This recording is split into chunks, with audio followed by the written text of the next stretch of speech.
In the shadowy realm of an age-old Pokemon graveyard, Guardian Gengar faces its greatest challenge.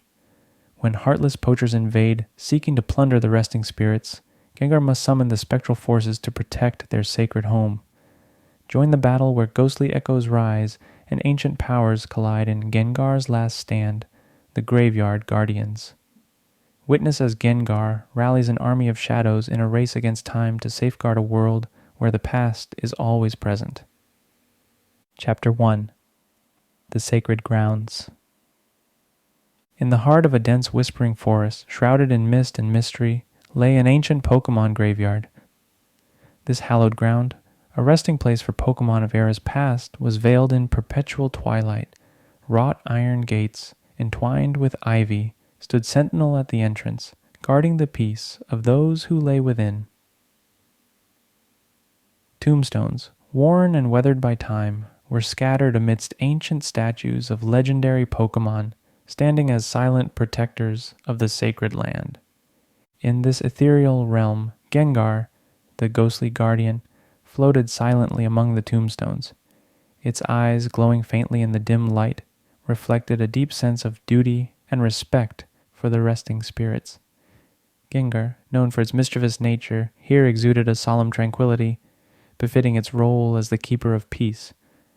Accompanying Gengar were its trusted companions, Misdreavil, with its hauntingly beautiful appearance, and Haunter, ever playful yet respectful of the graveyard's sanctity. Together, they formed an unspoken bond, a pact to protect this hallowed ground against any who would dare disturb its slumber. The serene silence of the graveyard was broken by the rustling of leaves at the forest's edge. A group of shadowy figures emerged, their intentions nefarious. These were poachers, driven by greed, seeking to capture rare, ghost-type Pokemon and plunder the ancient relics of the graveyard. As Gengar observed them from a distance, its body tensed, a chill of foreboding running through its ethereal form. Misdreavus and Haunter sensed the change in the atmosphere, their playful demeanor quickly turning to one of alertness. The poachers, equipped with traps and nets, began to encroach upon the sacred grounds. They disturbed the silence with their crude laughter and callous footsteps, unaware of the guardian spirits watching them. Gengar, realizing the imminent threat, knew it had to act. The graveyard, a place of eternal rest, could not be allowed to be desecrated. "We must protect our home," Gengar whispered to its companions, its voice a low, determined murmur. Misdreavus and Haunter nodded in agreement, their eyes ablaze with the resolve to defend their sanctuary. The bond they shared with the graveyard and its inhabitants was not just one of duty, but of love and reverence. As the poachers ventured deeper, Gengar, Misdreavus, and Haunter prepared to rally the spirits of the graveyard. It was a call to arms, a summoning of the ghostly powers that dwelled within these sacred grounds. The chapter closes with the trio disappearing into the mist, ready to awaken the forces of the graveyard. The air was charged with a palpable energy, a prelude to the impending confrontation. The battle to protect their sacred home had just begun. Chapter 2: Rallying the Spirits. The graveyard, under the cloak of night, was a tapestry of shadows and silhouettes. Gengar, Misdreavus, and Haunter moved swiftly through the mist, their forms blending into the ethereal landscape. As guardians, they shared a profound connection with the resting Pokemon, and it was this bond they sought to invoke. Their first destination was the oldest part of the graveyard, where the tombstones were so weathered, their inscriptions had faded into time. Here the spirits were ancient, their presence woven into the very essence of the grounds. Gengar stood before a grand mausoleum, its surface etched with runes of protection. With a deep focus, it called out to the spirits in a silent psychic plea, asking for their aid in protecting their shared sanctuary. One by one, the spirits began to respond. Ethereal lights flickered like fireflies emerging from the tombstones and crypts. They were the souls of Pokemon, long past, but forever bound to the graveyard. Some were mere wisps, others more defined, each carrying the essence of the Pokemon they once were. Misdreavus, with its ability to empathize with spirits, soothed their confusion, explaining the threat that loomed. The spirits, recognizing the urgency, began to coalesce, forming a spectral army ready to defend their resting place. Meanwhile, Haunter ventured deeper towards the newer graves. These spirits were younger, their connection to the physical world still strong. Haunter's playful energy was infectious, and it quickly rallied these spirits with promises of a game to protect their home. As Gengar, Misdreavus, and Haunter united the spirits, an unspoken plan began to form. They would use their powers of illusion, confusion, and fear to outwit the poachers. The graveyard was their domain, a place where they could manipulate the shadows and the very atmosphere to disorient and scare the intruders. The poachers, unaware of the gathering forces, continued their desecration. They laughed and joked, confident in their mission, as they set up traps and scoured the grounds for valuable artifacts. But as the first trap sprung, capturing nothing but a swirl of mist, the atmosphere began to change. The air grew colder, the shadows darker, and an eerie feeling settled over the graveyard. The poachers' laughter faltered, replaced by a growing sense of unease. Whispers carried on the wind, unintelligible but unmistakably ominous. Shadows seemed to move of their own accord, and the temperature dropped, a chill seeping into the bones. The poachers huddled together, their bravado waning in the face of the graveyard's awakening. Gengar, Misdreavus, and Haunter, hidden among the shadows, watched as their plan began to unfold. The spirits, united in their cause, were ready to defend their home. The graveyard was no longer a place of peace and rest. It was a battlefield, and the ghost-type Pokemon were ready to strike. The chapter ends with the poachers slowly realizing they were not alone. As the first ghostly apparition appeared before them, its form shimmering in the moonlight, fear took hold. The battle for the graveyard had truly begun. Chapter 3. The battle begins. The night deepened, enveloping the ancient Pokemon graveyard in a shroud of darkness, pierced only by the moon's ghostly rays. The poachers, once boisterous in their intrusion, now tread cautiously, sensing the change in the air. Their laughter had died down, replaced by nervous glances and hushed whispers. In the heart of this spectral battleground, Gengar, Misdreavus, and Haunter orchestrated their defense. From the shadows, they watched the poachers, their eyes glowing with a spectral light. The time had come to unleash the full might of the graveyard's spirits. First, Misdreavus set the stage. With a haunting melody, it summoned a dense fog that rolled over the grounds like a living entity.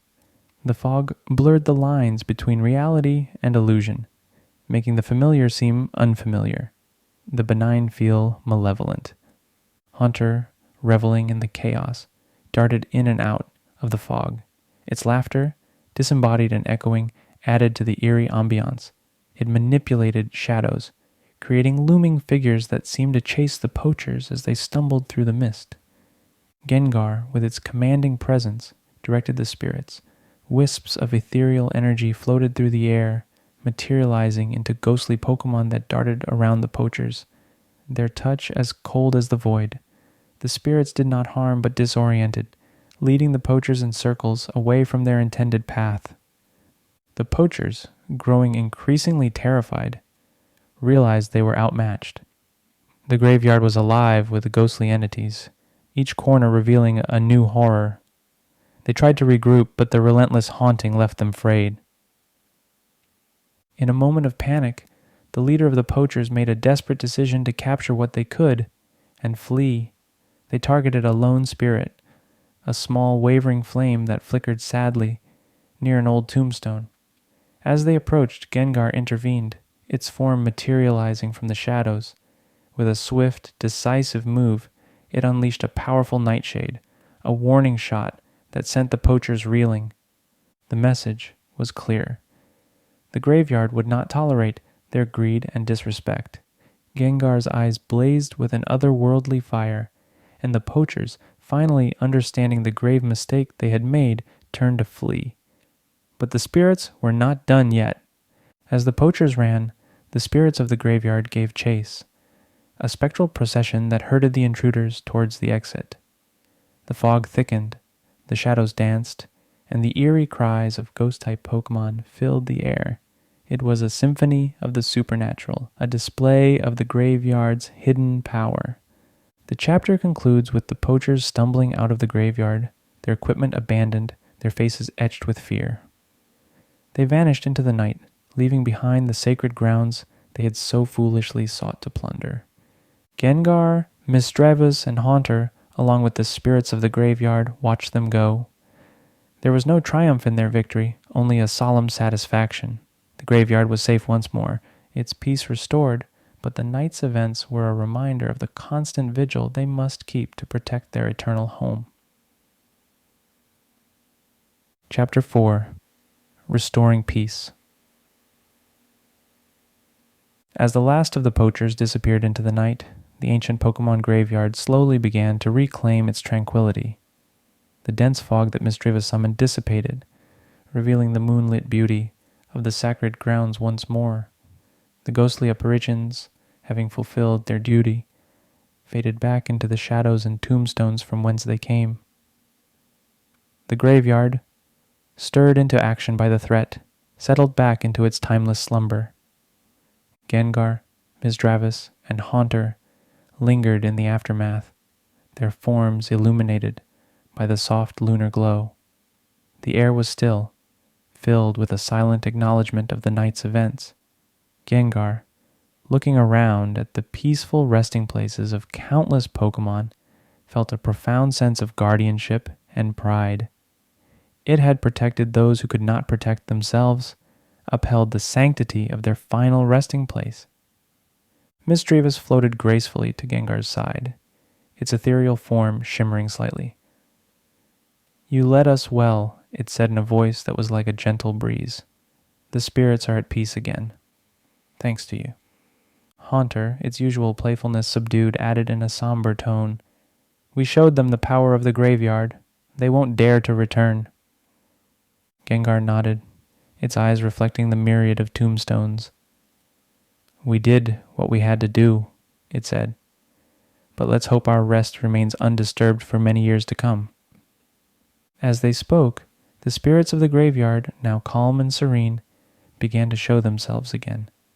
They weren't the fearsome apparitions of the night's battle, but gentle, glowing forms, each a testament to the life it once lived. They floated around the guardians, a silent parade of gratitude and respect.